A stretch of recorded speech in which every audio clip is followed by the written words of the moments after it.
No, baby, what is you doing? Turn that happy music off right now.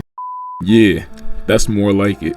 Anime has never been shy of giving characters sad backstories. The difference, though, is that a lot of the time, characters with these sad lives normally find some peace by the end of their personal story. But there are times when an author will flip everything on its head and give a character not only a tragic backstory, but also a tragic ending. One that leaves a bad taste in your mouth, but in a good way. Let me explain. Sometimes in storytelling, the way to go for maximum impact is to never let a character be redeemed. When they're just moments away from their glory, stripping it away is what causes heavy emotional damage. So on that topic, let's take a look at a few characters in anime that never got more than a bittersweet ending at best. I've already made a video on Saber, my beloved, and why I think she has a very tragic life, so go watch that after this video. But she's far from the only character in the series with a tragic life. Kiritsugu Emiya watched his first love be accidentally turned into a monster by his own father's experimentation and absolutely obliterate the village where he grew up. One thing led to another and he was forced to kill his own father and the woman who he saw as his own mother. It's expected Kiritsugu would grow up to become cold and brutal after experiencing things like that as a child, but he actually grew up to be a loving father and husband. That only changed when he was entered into the Holy Grail War with only one wish: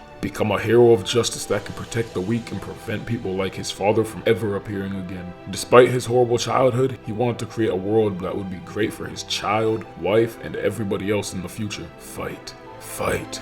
Fight! Can I please stop screaming? The grail that he was fighting for was corrupt. It forced him to mentally endure the pain of murdering his own family for the sake of saving the rest of the world. A test of his own ideology. Once he found out that the grail was corrupt, he opted to destroy it rather than fight for it. In doing so, he ended up destroying and killing an entire city, losing the war, losing his wife to the grail, which wasn't even properly destroyed, and ultimately having his ideals spit on. He lost it all. Everything was taken from him except his daughter, or so we thought. When he tried to return home for his daughter, he was turned away and they refused to let him see her after his failure to win the Holy Grail War. His daughter grew up evil and despising Kiritsugu because the truth was kept from her. Kiritsugu gambled everything for the sake of the same people who turned on him in the end. By the end of his life, all he had was his adoptive son. No other allies, no other family, no nothing. The hero of justice died being seen to the world as nothing more than a tragic anti-hero turned villain. Oh, how far you've fallen from your former glory. Your Lie in April is a horribly sad story. What happens when you cross a boy who lived his entire life with the spotlight on him, who wants nothing more to disappear, with a disappearing girl who wants nothing more than to have the spotlight on her? Tragedy, okay? Spoiler alert, that's what you get. It's tragedy. It was never confirmed, but the most widely accepted theory is that Kaori came down with a disease that I'll call FA because I can't pronounce it, combined with some sort of myeloid bone marrow cancer. Despite being so sick, Kaori was bright, optimistic, and cheerful. She never saw her weak body as an excuse to give up on her dreams. As a young girl, she took up the violin in hopes that she'd get to play with her idol, Kosei, one day. While she did eventually meet and become good friends with him, her dream would be cut short as her sickness began to quickly get worse and worse. Without spoiling the entire plot, Kaori gets sicker and sicker as the episodes progress, while the boy she loves gets healthier and healthier. It was a cruel twist of fate, as if their impacts on each other caused opposite effects. Everything came full circle when Kaori's condition reached its worst point, a point where she couldn't be strong anymore and broke down. But by then, there was nothing that could be done. The poor girl who just wanted to chase her passion had it stripped away by something she never had control over. Even her one last chance at happiness, love, was never achieved. It wasn't until she was already gone that she admitted her true feelings. Now that last part was completely on her. Come on, girl, if you want something, go take it. But she probably saw her declining health as a burden that she didn't want to push off onto anybody else for their sake. Kaori Miyazono, a sad girl who only truly found happiness once it was too late. Alright, one more for the sake of keeping this video somewhat short, but I could go on and on about these type of characters. The other two on this list could be considered protagonists, or at the very least, morally just. Gyutaro, though, would be considered a villain, an antagonist, and just overall, evil. But just because you're a villain does not mean you can't have a tragic life. Gyutaro was born into a poor family with a mom that hated him. He had an ugly appearance and voice, and he was treated by those around him as if he was inhuman. Even his own mom attempted to kill him as a child on multiple occasions. He was abused and never felt love from anybody. The only one he had to turn to for support was himself. This inferiority he felt slowly vanished once he finally found something he could truly appreciate in life. His beautiful younger sister, Ume, or better known known to viewers as Daki. For a life without a shred of happiness, Daki's existence was both physically and mentally a light for Gyutaro. He loved her, and she was the only person ever to show him love in return, so it's no surprise that she was his pride and joy. After a customer made fun of Gyutaro's appearance, Daki stabbed their eye out. As punishment, Daki was kidnapped, tied up, and burned alive. He went berserk after that and eventually ended up becoming a demon in the future and taking his sister with him. We'll skip what he did as a demon because there's nothing tragic about the fate he brought on himself, but once he entered the afterlife, he found his sister to be pure and himself to still be filthy. Even in the face of heaven or hell, he still wasn't fit for the light. Trying to live an honest life got him torture, and giving into his demonic desires got him an afterlife in hell. Gyutaro was truly in existence where happiness was never the end goal. Being great was not an option. For what it's worth, he did reconcile with his sister and stick together with her even in the afterlife, but that afterlife was hell. His sister, who he wanted nothing more to love and protect, was sentenced to an afterlife of suffering because of what he caused. Not only did he go down, but he took his innocent sister with him, and in his eyes, there was nothing more tragic than that. So I hope this video isn't too long, but we'll wrap it up here. There are plenty of tragic characters in anime that I purposefully didn't include in this video. Make sure to like, subscribe with noties on so you know when I post more videos like this one. Go ahead and comment for that YouTube algorithm. What other characters had the saddest, most bittersweet, and most tragic lives in your opinion? I'm gonna catch y'all boys